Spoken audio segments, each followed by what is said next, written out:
মেকানিক্সে যেটা পড়ানো হয় বা ইম্পর্টেন্ট সেটা হচ্ছে ইন্টারঅ্যাকশনস বিটুইন সাবঅ্যাটমিক পার্টিকেলস, এবং এই ইন্টারঅ্যাকশনসের জন্যই বন্ডিং বা নন বন্ডিং অ্যাট মলিকুলার লেভেল। আসলে লাইফের আসল ইম্পর্টেন্সই হচ্ছে যে building of relationships, building of bonding. তাই এই ইন্টারঅ্যাকশনসগুলোর তাই জন্য খুবই ইম্পর্টেন্ট যে কোন ইন্টারঅ্যাকশনসের জন্য কি ফর্ম হচ্ছে। Interactions of molecules with electromagnetic waves, molecules with এই ডাইনামিক্সগুলোকে কোয়ান্টাম মেকানিক্স, ইলেকট্রোম্যাগনেটিক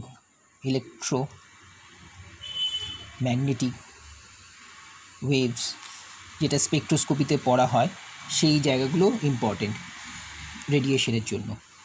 তা আমরা আজকে দেখব, আমরা আগেও পড়েছি যে 1900-এ একটা মেটেরিয়াল বডি যে রেডিয়েশনস দিচ্ছে, সেই রেডিয়েশনের একটা ডিস্ট্রিবিউশন দেখা গেছিলো। সেই ডিস্ট্রিবিউশনের একটা হাইপোথিসিস, প্ল্যাঙ্ক ডিস্ট্রিবিউশনের ফর্মুলা দিয়ে ওনার ক্যালকুলেশনস অনুযায়ী উনি বলেছিলেন যে ইকুয়ালস টু এইচ নিউ, এবং বলেছিলেন যে এই ডিস্ট্রিবিউশনটা ডিসক্রিট অ্যামাউন্টে দিচ্ছে, মানে ডিসক্রিটনেসটার যে মাল্টিপলটা এইচ সেটা খুবই স্মল, মানে ভেরি স্মল, এবং এর ক্যালকুলেশনস করে বেরিয়েছিল 6.626 ইন্টু 10⁻34 জুল সেকেন্ড। এইটা উনি হাইপোথিসিস করেছিলেন, এবং ডিসক্রিট পার্টিকেলস রেডিয়েট করছে যখন, তখন ডিসক্রিট পার্টিকেলসে রেডিয়েশনটা হচ্ছে। এরপর আর একটা আনসলভ প্রবলেম বা একটা ফিনোমেনা, ফটো ইলেকট্রিক এফেক্ট, সেটা 1905-এ আইনস্টাইন তার ব্যাখ্যা দিলেন। এখানে যেমন কি রেডিয়েশনটা ডিসক্রিট ছিল, আইনস্টাইন আবার বললেন যে ইনসিডেন্ট রেডিয়েশন যেটা পড়ছে আসলে সেটাও ডিসক্রিট। এই যেমন বলছে যে এই মেটেরিয়াল বডির টেম্পারেচার আছে, সেই টেম্পারেচার থেকে যখন রেডিয়েট করছে সেই রেডিয়েশনসগুলো ডিসক্রিট। আর আইনস্টাইন বলছে যে ইনসিডেন্ট লাইট যেটা পড়ছে আসলে সেটাও ডিসক্রিট, সেটাও ইকুয়ালস টু এইচ নিউ, এবং এই এইচের যে ভ্যালু পাওয়া যাচ্ছে সেটাও দেখা যাচ্ছে 6.626 ইন্টু 10⁻34 জুল সেকেন্ড। এরপরে 1926 এইরকম সময় ডি ব্রোগলি, ইনি একজন আউটসাইডার বলা যায়, কারণ ইনি হিস্ট্রি স্টুডেন্ট ছিলেন, ফ্রেঞ্চ, এবং ওনার দাদা ফিজিক্সের ছিলেন, এবং উনি ফিজিক্স পড়ে উনি বললেন যে যে কোনো মুভিং পার্টিকেল, যদি কোনো মুভিং পার্টিকেল থাকে তার মোমেন্টাম থাকে, সেই মোমেন্টাম যা থাকে, মুভিং পার্টিকেলস উইথ মোমেন্টাম, তার রিলেশনশিপ হচ্ছে তার একটা ওয়েভও নেচার থাকবে। মানে ফোটনসে দেখা গেছিলো যে এটা একটা পার্টিকেল যে মুভ করছে, তার একটা ওয়েভলেন্থও আছে, এবং এইখানে এই রিলেশনশিপটা আমরা আবার একটা কনস্ট্যান্ট দেখতে পাচ্ছি। সেই কনস্ট্যান্টের ভ্যালুটাও হচ্ছে 6.626 ইন্টু 10⁻34 জুল সেকেন্ড। এখানে ঘুরে বসা হলো যে এইচ এর ব্যাপারটার একটা ইম্পর্টেন্স দেখতে পাচ্ছি, এবং বোর্ডের ক্ষেত্রেও দেখা গেছিলো এই স্টেশনারি অরবিট যে কিছু অ্যালাউড অরবিটসেই খালি মুভ করতে পারে, সেখানেও দেখা গেছিলো NH/2π। উনি এটা বলেছিলেন যে যেই সমস্ত অরবিটসগুলো অ্যালাউড সেখানেও H 6.626 10⁻34 জুল সেকেন্ড। এবার ইম্পর্টেন্স হচ্ছে শ্রোডিঞ্জার এইখানে এই 1924 PhD থিসিসে এই ডি ব্রোগলি এটা বলেছিলেন। আচ্ছা, এই এইচ ব্যাপারটা কি, এর ফিজিক্যাল সিগনিফিকেন্সটা কি, প্ল্যাঙ্ক কনস্ট্যান্ট, একে এবার ইম্পর্টেন্স দেওয়া হলো। একটা জর্জ গ্যামোতে দেখা যায়, একটা জায়গায় জর্জ গ্যামো বলছেন যে একটা বাউল অফ ওয়াটার নেওয়া হয়েছে, এবং এই ওয়াটারটার অবশ্যই একটা সিস্টেম যার একটা টেম্পারেচার আছে। এই টেম্পারেচারটাকে মেজার করার জন্য আমি একটা প্রোব ইনসার্ট করলাম। প্রোবটা কি? থার্মোমিটার, একটা থার্মোমিটার যেটা প্রোব। আমি তো আগেই বলেছি যে কোনো অবজারভেশনস করার সময় যে অবজারভেশন হচ্ছে একটা কোয়ান্টাম মেজারমেন্ট, সেই মেজারমেন্ট করার জন্য একজন অবজারভার দরকার। অবজারভারের ক্ষেত্রে একটা থার্মোমিটার এবং যে অবজার্ভ করছে সেই পার্সনটাকে অবজারভার বলা হয়। সেই অবজারভার এবং অবজারভেবল হচ্ছে টেম্পারেচার। অবজারভার দেখছে, তাহলে এইখানে এই থার্মোমিটারটা যখনই এই ওয়াটারের টেম্পারেচার নেবে, তখন থার্মোমিটারের মধ্যে যে মার্কারি হোক বা অ্যালকোহল হোক, সে এনার্জি নিলেই ভলিউম এক্সপ্যান্ড করবে, সেটা রেকর্ডেড হবে অ্যাজ টেম্পারেচার।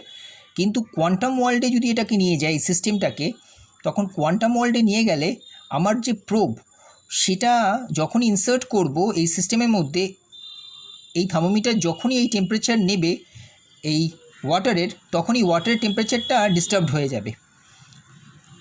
তার কারণ হচ্ছে এই কোয়ান্টাম ওয়ার্ল্ডে যে কনস্ট্যান্টটা গাইড করে সেটা হচ্ছে প্লাঙ্কস কনস্ট্যান্ট।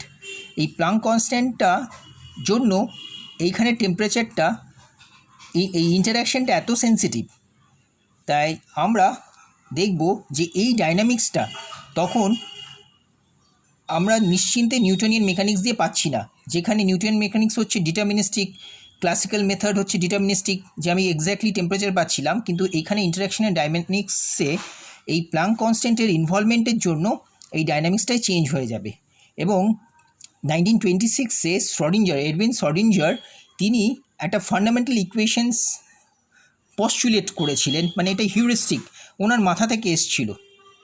এবং সেই ইকুয়েশনটা হচ্ছে i h cross del psi by del t equals to h psi. এইভাবে সাইটা লিখলেই ভালো, এইভাবেই লিখি, কারণ এখানে এক্স টি দুটোই ইম্পর্টেন্ট। বা এটাকে এইভাবে লিখি আই এইচ আপন 2 পাই। এটাই হচ্ছে ফান্ডামেন্টাল শ্রডিঞ্জার, এটা টাইম ডিপেন্ডেন্ট আর এটা স্পেস ডিপেন্ডেন্ট, টাইম আর এটা হচ্ছে স্পেস। এবং এইখান থেকেই এটা হচ্ছে fundamental equation by Edwin Schrödinger. এটাই হচ্ছে the fundamental equation, the fundamental equation, fundamental equation by Edwin Schrodinger.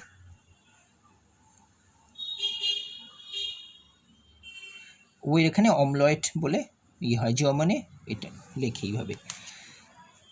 এবং এখান থেকে ডিরাইভ করা যায় এই হ্যামিল্টনিয়ান। এটা ক্লাসিক্যাল মেকানিক্সে এই হ্যামিল্টনিয়ানকে বোঝানো হয় যে total energy, kinetic energy plus potential energy. এইখান থেকে আবার ডিরাইভ করা হয় একটা ইকুয়েশন, এটা হচ্ছে যেমন time dependent equation. Time dependent equations নিয়ে আমরা পড়বো না, আমাদের কেমিস্ট্রিতে আমরা পড়বো টাইম ইনডিপেন্ডেন্ট, সেটা হচ্ছে এইচ সাই ইকুয়ালস টু ই সাই। এই ইকুয়েশনটা পড়বো।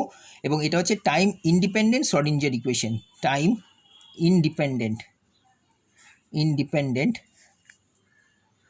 Schrodinger equation.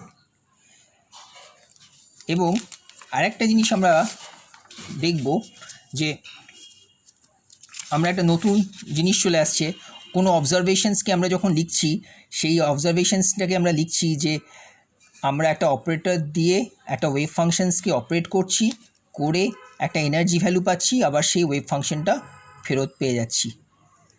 এই ফর্মে ডিরাইভ ফর্মে পাচ্ছি। এই হ্যামিল্টনিয়ান হচ্ছে টোটাল এনার্জি। এবং আরেকটা জিনিস মাথায় রাখতে হবে যে ক্লাসিক্যাল মেকানিক্স আর এটা হচ্ছে কোয়ান্টাম মেকানিক্স, দুজনের টুলসগুলো আলাদা। ক্লাসিক্যাল মেকানিক্সে দেখেছিলাম যে থার্মোমিটার দিয়ে যখন আমি টেম্পারেচার নিচ্ছি সেটা ডিটারমিন করতে পারছি, কিন্তু কোয়ান্টাম মেকানিক্সে দেখতে পাচ্ছি যে ওটা চেঞ্জ হয়ে যাচ্ছে, এটা প্রবাবিলিস্টিক। তাই এইখানে না খুব সূক্ষ্ম চেঞ্জ হতে পারে কোয়ান্টাম মেকানিক্সে।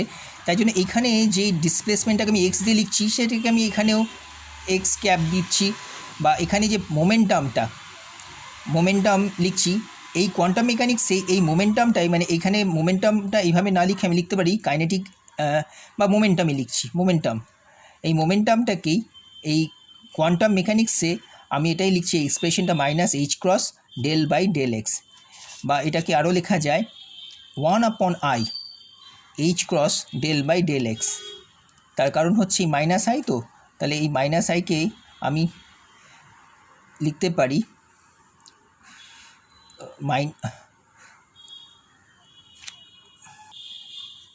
আই দিয়ে যদি ভাগ করি, মাইনাস আই আছে, তো এই আই ডিভাইডেড বাই আই, এখানে i h cross del by del x এইটা করতে যাচ্ছি। তাহলে মাইনাস আই স্কোয়ার তাহলে আই স্কোয়ার মানে কি -1, তাহলে মাইনাস মাইনাসে plus 1/i dot h cross del by del x. এটা হচ্ছে ক্লাসিক্যাল এক্সপ্রেশনে যখন আমি মোমেন্টাম হচ্ছে এমভি বা পি দিয়ে রিপ্রেজেন্ট করি, পি দিয়ে, এটা হচ্ছে পিএক্স, এটা হচ্ছে PX momentum in classical mechanics. Momentum হচ্ছে একটা ভেক্টর, এবং ভেক্টরের জন্য আমরা সেই ডিরেকশন আছে, সেই ডিরেকশনে কোন স্টেটসগুলোতে সে এক্সিস্ট করে তার একটা এক্সপ্রেশনস আমরা পাচ্ছি। এবং এটা যদি অ্যাঙ্গেল হতো তাহলে থিটা দিয়ে ডিনোট করা যেত। তাহলে আমরা এখানে দেখতে পাচ্ছি যে এই অপারেটরটা একটা ওয়েভ ফাংশনের উপর অপারেট করলো, করে এনার্জি আর এই ওয়েভ ফাংশনস পাচ্ছে। আর এই এইচ হ্যামিল্টনিয়ান অপারেটর হচ্ছে একটা ক্লাসিক্যাল অপারেটর। সেই ক্লাসিক্যাল অপারেটরের মধ্যে যে বেসিক সেটা হচ্ছে কাইনেটিক এনার্জি আছে প্লাস পোটেনশিয়াল এনার্জি আছে। তাহলে তাদেরও রিপ্রেজেন্টেশন আছে, পোটেনশিয়াল এনার্জি ভিএক্স, এটাকেই কোয়ান্টাম মেকানিক্সেই আমরা ভিএক্স হিসেবেই লিখব। আর কাইনেটিক এনার্জি হচ্ছে p²/2m, এটাকে এই রিপ্লেসমেন্ট করে আমি কাইনেটিক এনার্জিতেও চেঞ্জ করে দিতে পারি, কারণ px স্কোয়ার মানে হচ্ছে -i/h cut del by del x square by 2m, এইভাবেও লিখতে পারি, -h cut square by 2m del square by del x square. এটা হচ্ছে কাইনেটিক এনার্জি অপারেটর।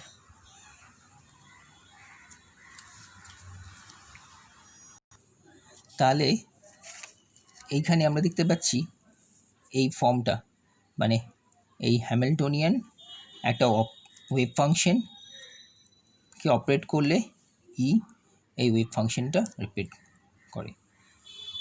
আমরা নেক্সট পড়ব এই ব্যাপারটা, যে অপারেটর কি, কার উপর অপারেট করছি, আইগেন ভ্যালু কি পাচ্ছি। নেক্সট।